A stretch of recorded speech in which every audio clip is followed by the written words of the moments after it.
Oh, 67 through 72 door shell patch panels.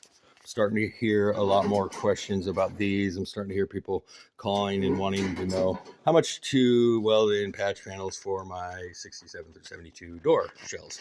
And I just want to go over these and the problems with them that we run into, or that I run into, and what they are good for, and when it's time to say goodbye to a door and probably just buy a new one.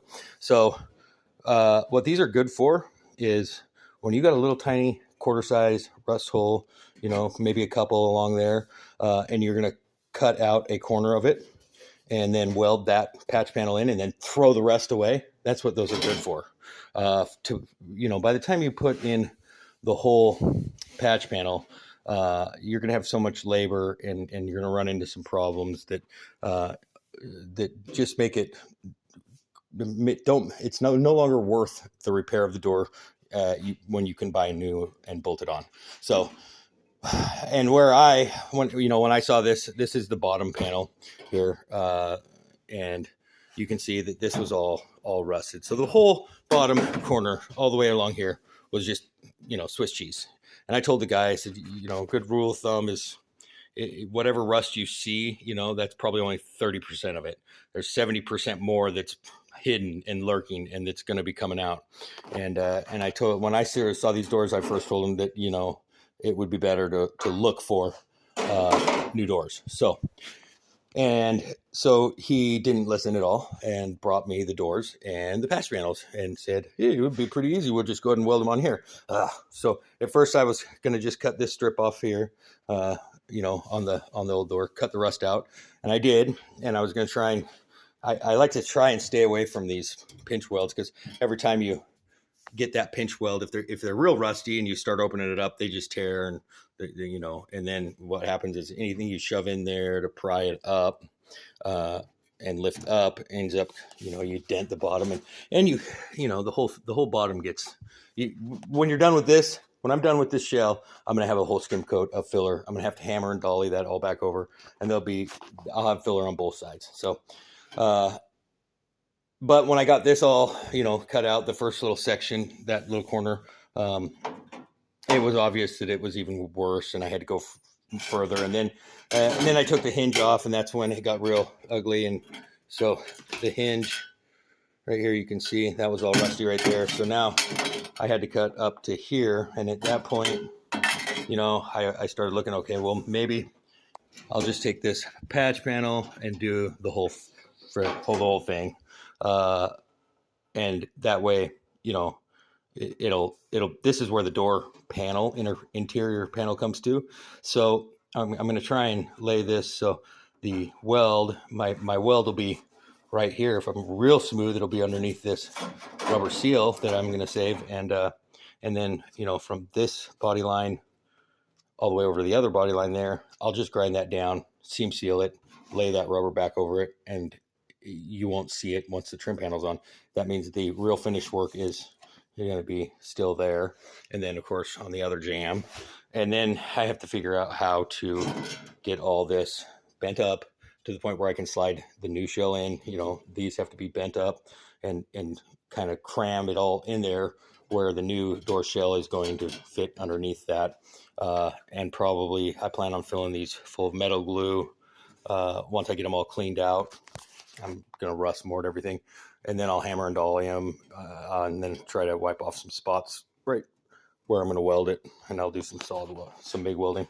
So that is the plan on this door, but he's still going to have issues like right here. See this pitting?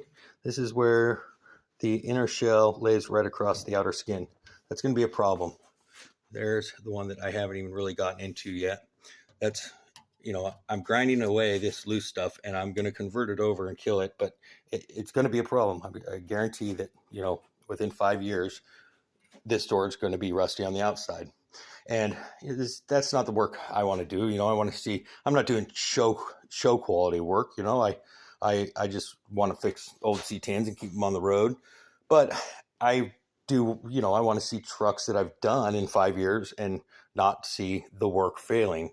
And there are trucks out there that I've done 5 years ago that I do see around town, and they still look good. So there is a way to fix this rust and contain it, slow it down. But once it gets to a certain point, it's too far gone. This guy now is going to have, we're going to be more than $400 into these patch panels. And that's back to him with just primer on it.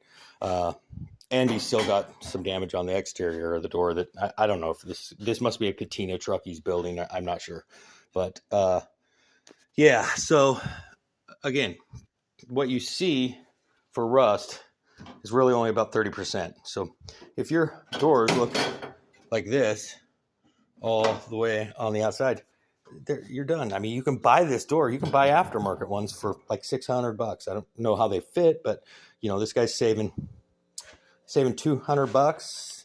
You can't even say that he's saving $200 because by the time he has the body work done on the outside, he's over it for $200. He's more money into this door, which will be a problem door down the road, than he is an aftermarket door. And sure, the aftermarket ones may fit like shit, but let me show you how some of this fit is. Hold on here.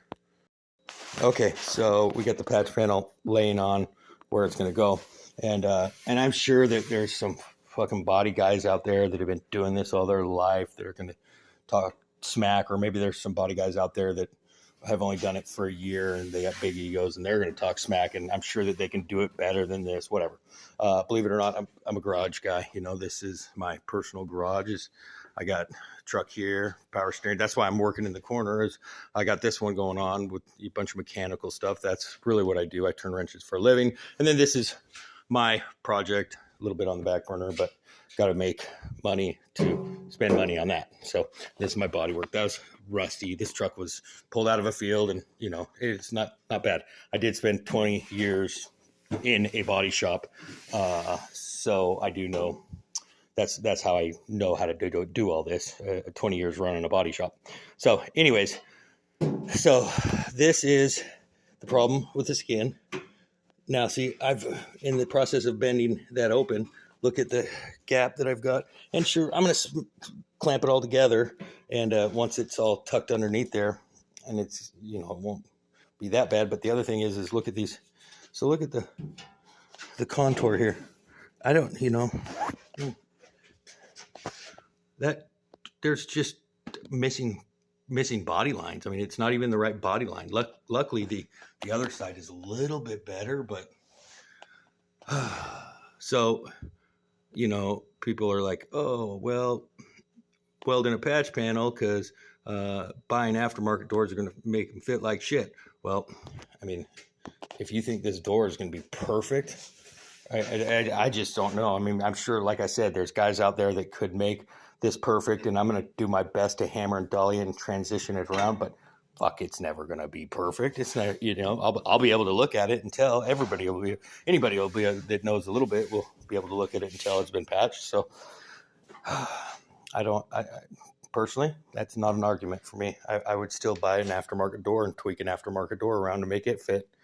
But anyways, so there's my 2 cents on patch panels and for these doors. I know they're starting to get rusted out, and a lot of people are seeing these for $35. That's how much you paid for these, and think it's the quick fix to just go ahead and cut off the bottom half of the door and weld on your new door panel, and you'll just be set. But the work that's involved there, and the cost of doors, and and it's not like doors are like short wide specific. I mean, if you're building a short wide, every C20, 30, the doors were all the same, and they came on all the trucks. On every truck made, a door came. So think about how many doors were made, a bazillion. So they're still available. I mean, I see nice ones go for $250 still.